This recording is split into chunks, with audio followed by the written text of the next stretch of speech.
Friends, दोस्तों हम लोग सीटेट 2023 के लिए मैथ्स कंप्लीट कर रहे हैं, जिसके अंतर्गत हम सीटेट के जो प्रीवियस ईयर एग्जाम्स हुए हैं उनमें जो मैथ्स के क्वेश्चन आ चुके हैं उन्हें यहाँ पे सॉल्व करते हैं।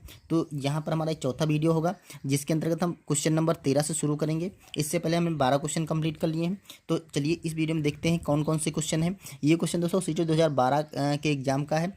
क्वेश्चन दे रखा है, किसी घन का आयतन 125 सेंटीमीटर क्यूब है, इसके एक फलक का क्षेत्रफल क्या होगा।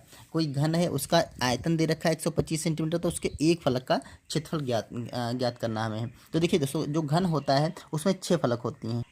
देखिए जो घन होता है कुछ इस टाइप से होता है और इसमें 6 फलक होती हैं। देखो ये वाली ऊपर की, एक ये और ये की और ये की, चारे हो गई, और एक सामने की और एक पीछे की। तो इस तरह से इसकी 6 फलक होती हैं। तो सबसे पहले क्या करते हैं, जो घन का आयतन होता है उसका फार्मूला होता है। देखिए इन्होंने तो घन का आयतन दे रखा है 125 सेंटीमीटर क्यूब। अब देखिए हमें निकालना है एक फलक का क्षेत्रफल। तो इसकी जो सारी फलक होती हैं वो बराबर होती हैं, मतलब सारी फलकों की लंबाई चौड़ाई बराबर होती है। ठीक है, तो फलक हमें एक फलक का निकालना, किसी एक फलक का। तो एक फलक का कैसे निकालेंगे, अगर इसकी हमें लंबाई पता चल जाए तो हम एक फलक का क्षेत्रफल निकाल सकते हैं। और लंबाई हमें कैसे पता चलेगी, देखिए ये घन का आयतन है, तो जो घन का आयतन का फार्मूला होता है, ये देखिए अगर लंबाई इसकी यल है तो ये भी यल होगी, सारी इसकी भुजाएं यल होंगी क्योंकि सबकी लंबाई चौड़ाई बराबर होती है। तो इसका जो घन का आयतन होता है वो होता है यल की घात 3, मतलब लंबाई गुणे लंबाई गुणे लंबाई। ठीक है, अब भुजा गुणे भुजा गुणे भुजा। तो ये आयतन का क्षेत्रफल होता है, ये है आपका 125। अब यहाँ से हम एल का मान निकाल लेंगे। देखिए यल की पावर यहाँ पर 3 है तो बराबर, अब इधर देखिए ये 125 लिख रखा है, तो ये होता है 5 की घात 3, मतलब 5। इसको देखिए ऐसे लिख सकते हैं, 5 गुणा 5 गुणा 5। तो ये 5 की पावर 3 है, तो यहाँ लिख सकते हैं 5 की घात 3। अब देखिए ये वाली पावर यहाँ से कैंसिल हो जाएगी, तो एल का जो मान आ जाएगा वो आपका 5 आएगा, मतलब जो इसकी भुजा निकलेगी क्यूब की वो 5 सेंटीमीटर है। ठीक है, अब हमें किसी भी फलक का क्षेत्रफल निकालना है तो हम क्या करेंगे, फलक का क्षेत्रफल होता है भुजा स्क्वायर। ठीक है, जो एक फलक, अगर एक फलक आप देखेंगे तो कुछ इस टाइप से आपको दिखेगी, ये वर्ग टाइप की दिखेगी। ठीक है, जिसका यल का मान जो है 5 है। ठीक, तो अगर इसका क्षेत्रफल निकालना है तो इसका हम क्षेत्रफल निकाल सकते हैं। ये क्षेत्रफल जो होता है वो यल स्क्वायर होता है, या इसको ये भी लिख सकते हैं भुजा गुणे भुजा, भुजा गुणे भुजा। और एल का मान 5 दे रखा है, तो ये बराबर हो जाएगा आपका 5 गुणा 5, ये बराबर हो जाएगा 25। तो ये सेंटीमीटर में दे रखा था, तो इसको हम सेंटीमीटर स्क्वायर कर सकते हैं। ठीक है, यही इस क्वेश्चन का आंसर निकल आएगा 25 सेंटीमीटर स्क्वायर।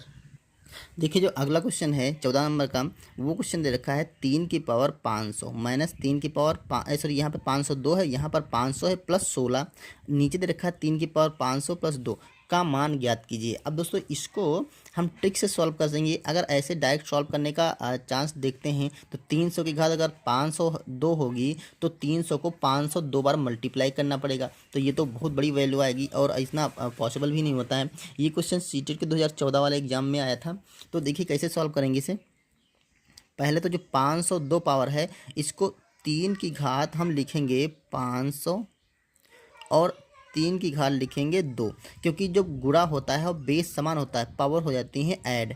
तो यहाँ पर इसको ऐसे ही कर सकते हैं, 3 की घात ये 502 लिखा है। ठीक है, और माइनस का यहाँ पर 3 की घात 500 प्लस का 16, और नीचे जो दे रखा है उसको एज इट इज लिखते रहेंगे 300 की पावर 500 प्लस का 2।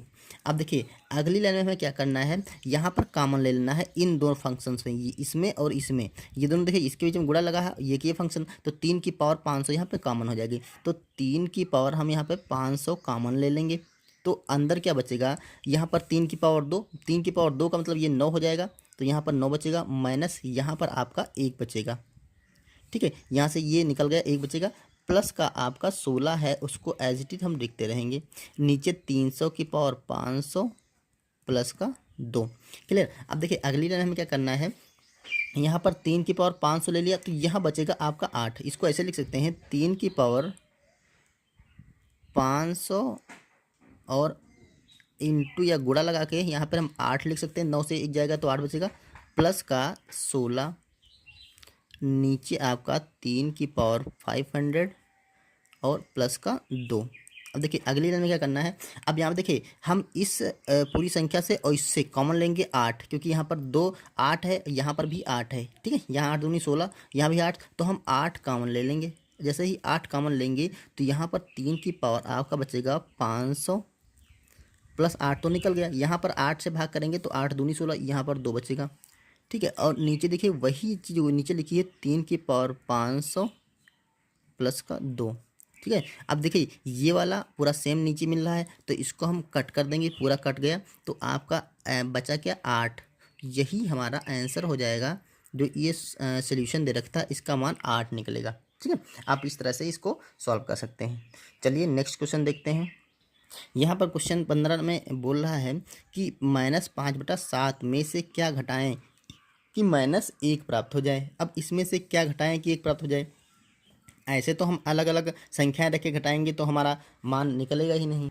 तो आप इसको ऐसे समझिए, कोई चीज़ इसमें से घटाई गई है तो ये आया है, ठीक है, तो हम क्या करेंगे, इसमें से ये वाली संख्या घटा देंगे तो हमारा वही चीज़ आ जाएगी जो घटाई गई होगी, ठीक है। या आप ऐसे समझिए -5/7 में से क्या घटाएं, तो मान लेते हैं हम इसमें से कोई संख्या x घटा देंगे, ठीक है, x घटा देंगे तो हमारा ये मान प्राप्त होगा, तो बराबर बचेगा -1।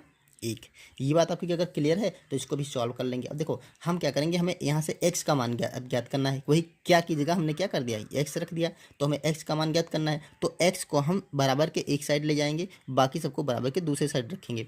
तो हम चाहे तो बराबर के इधर ले जाएंगे, इसको इधर ले आएंगे, तो आप ऐसे भी लिख सकते हैं -5/7, ठीक है।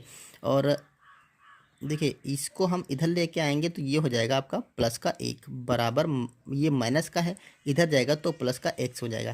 क्लियर। अब इसको कैलकुलेट कर लेते हैं, तो इसको कैलकुलेट कैसे करेंगे, देखिए अगर बराबर x है तो हम x को इधर भी लिख सकते हैं, बराबर इसको ऐसे लिख सकते हैं, ये वाली संख्या सॉल्व कर लेते हैं। तो देखिए इसका एलसीएम आपका 7 हो जाएगा, ठीक है। यहाँ पर -5 दे रखा है और ये 7 को 1 से मल्टीप्लाई करेंगे तो ये +7 आ जाएगा। ये बात आप समझ रहे हैं। या फिर आप ऐसे देखिए यहाँ पर ऐसे भी कर सकते हैं, ये 7 यहाँ पे है तो ये -5 और इसकी 7 से मल्टीप्लाई करेंगे तो प्लस का यहाँ पर 7 आ जाएगा। तो वही चीज़ हमने यहाँ पर लिख दिया, ठीक है। अब इसको बराबर सॉल्व करते रहेंगे, हम x का मान निकालते रहेंगे यहाँ से। देखिए आप ऐसे कर सकते हैं, x बराबर यहाँ पर इसको ऐड कर लीजिए, तो देखो ये +7 है, ये -2 है, तो माइनस के 7 से माइनस के 5 से +7 तो घटेगा नहीं, तो +7 से -5 घटा देते हैं, तो 7 से 5 जाएगा तो आपको बचेगा 2, और नीचे 7 है तो ये 7 रहेगा। तो x का जो मान आ गया वो 2/7 आएगा, वो भी प्लस में। अब देखिए अब आप इसको जो ये क्वेश्चन आपका यहीं पे सॉल्व कर, यही आपका इस क्वेश्चन का आंसर हो गया।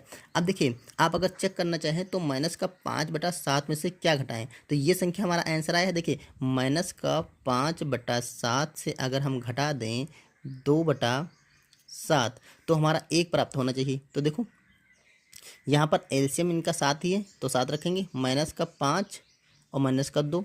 अब ये दोनों संख्याएं माइनस की हैं तो जुड़ जाएंगी, तो माइनस का ऊपर 7 हो गया, नीचे भी 7 हो गया। अब 7 कट गया एक बार में, तो ये आपका -1 आ गया, ठीक है। तो देखिए हमने जब इस संख्या से ये संख्या घटाई तो हमारा -1 प्राप्त हुआ। यही पूछ रहा था इसमें से क्या घटाएं, तो हमारा आंसर क्या है 2/7। ओके, तो दोस्तों ये 3 क्वेश्चन थे मैथ के जो सीटेट के प्रीवियस ईयर एग्जाम्स में आ चुके थे, ठीक है। चलिए मिलते हैं इसके नेक्स्ट पार्ट में, जिसमें हम 16, 17 और 18 क्वेश्चन कंप्लीट करेंगे। तो इसी तरह से हम ये सीरीज कंप्लीट करते हैं, जब तक आपका एग्जाम होगा तब तक बहुत सारे क्वेश्चन हम लोग कंप्लीट कर चुके होंगे। ओके, अगर दोस्तों वीडियो पसंद आए तो लाइक करिए। मिलते हैं नेक्स्ट वीडियो में, तब तक के लिए थैंक यू।